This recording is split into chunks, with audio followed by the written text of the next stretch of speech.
Hello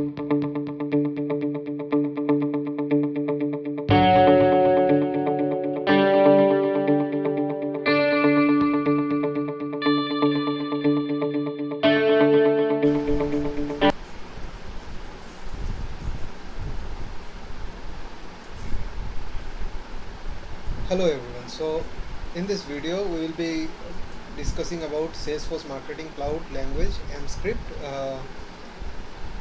So a brief introduction about myself. I am Prithviraj and I have been working in Cognizant for Salesforce Marketing using Salesforce Marketing Cloud for last nearly 2.5 years, and I have got some certifications like Salesforce Marketing Cloud Developer Certification and Salesforce Marketing Cloud Consultant Certification. So that's pretty much it, and let's get started. So basically, uh, in every programming language there is variables, there is decision making like if else statement, there is loops. Similar is the case in MScript. So let's get started with variables, and I will cover some functions like I'll go in that in next slide, but first let's get into variables. So this is how a variable is declared in MScript, and then there is you set some value and then we can just print it in this fashion. So this is variable declaration. Let's go to the next slide, and there is lookup. So basically in every application we need to read some data, we need to write some data, and even here there is some functions, inbuilt functions in MScript.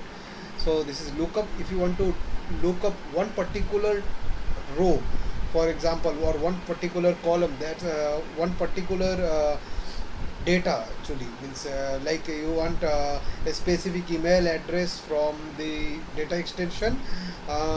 For this purpose you use this lookup function, where this is the data extension name. Data extension is kind of database in any application.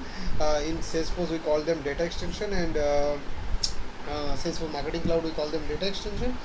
And this is basically the data extension name you have to place over here, the field you need to search, for example the email address, and then against look up against whom. So basically this is subscriber key and the value. So basically where the value of subscriber key is this, you have to look up the email address from this data extension. This is pretty much with lookup. Now there can be a scenario where you will be looking up multiple rows and displaying them in a cloud page. So in that case there is a function called lookup rows.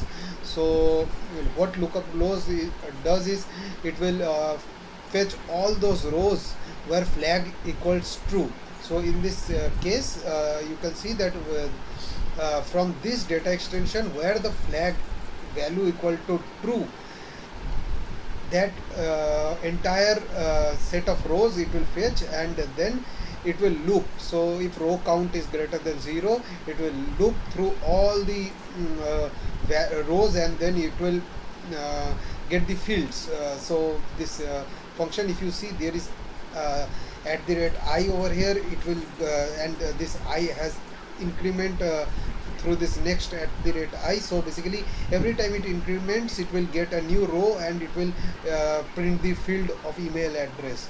So this is one way of this is the function lookup rows. So now let's go to the other function. So basically what this was, if you see CRUD application, there is create, read, update and delete. Similarly I have tried to show you over here that we are reading these values from the data extension using these two functions. Okay, so there is insert D and update D. So basically what insert D does is, if you want to insert a record, for example if someone fills up a form and you want that data inside a database, so in that case this function can be used, where this is the data extension name and these are the fields you are inserting. That's pretty much what insert D does. Then update D, there can be a scenario where you have to update some data inside the data extension. So in that case there is this update D, and what it does is where you want to update. You want to update where the email address is this in this example. So if the email address is this, then you update the update value. So basically in the update column, this is the column name and this is the value which we are going to update. So this is update function. Now let's go to the next side. So basically in Salesforce there will be a situations where you have to interact with SFDC directly. So it's not always that you only deal with SFMC data extensions, and that's not always the case. So in that case there are some functions which you can use to deal with SFDC objects directly. So there is this function called retrieve Salesforce object. Again, you retrieve you are reading data. So basically you can use this function to retrieve data from contact object. You see, we are retrieving the last name and the email address where the ID equal to the subscriber key. So basically this underscore subscriber key will fetch the subscriber key, and you will get the corresponding last name and email address from the contact object. But to make sure this function works, what is important is you should make sure that the connectors are connected with SFDC. So let's go to the other function where is update single Salesforce object. So this is basically used to update some fields in the data in the objects in SFDC. So basically we are updating the contact object where the ID is this, and what are the fields we are updating? The last name, the email address. So this is pretty much what update single Salesforce object does.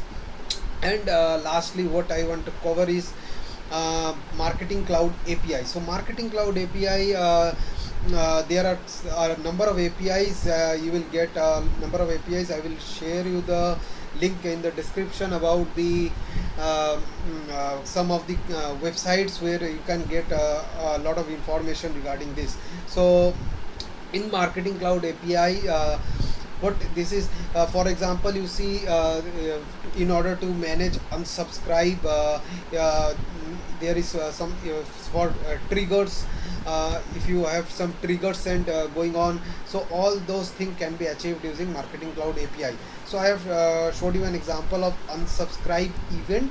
So log unsubscribe event, what this does is it will in this it will fetch the where the subscriber key is this, it will basically unsubscribe. So this invoke execute, what it will do is this is the object what we are executing. We are executing a log unsub event. So basically we are unsubscribing the user if the if someone clicks a link and basically lands on this landing page, and if the landing page has this code, the user will get unsubscribed based on the subscriber key. So basically we are adding this property of subscriber key where the value is this, it is fetching dynamically the subscriber key from the email, and then when the invoke execute is all clicked, I will just see. If you see when the invoke execute is clicked, what this will does, it will just unsubscribe the subscriber based on the subscriber key. That's pretty much I covered. Let's get a quick recap of what we did. Is there was variables, there was lookup, we look up the values, we updated and inserted values, and then we have also done retrieving values from SFDC, updating values into SFDC, and we have also seen Marketing Cloud API, which is invoke execute. So this is a short video, and you will hope you have a pretty much a good idea by now about what Salesforce Marketing Cloud AMP looks like. So thank you for watching. If you like this video, give a thumbs up. Thanks for watching.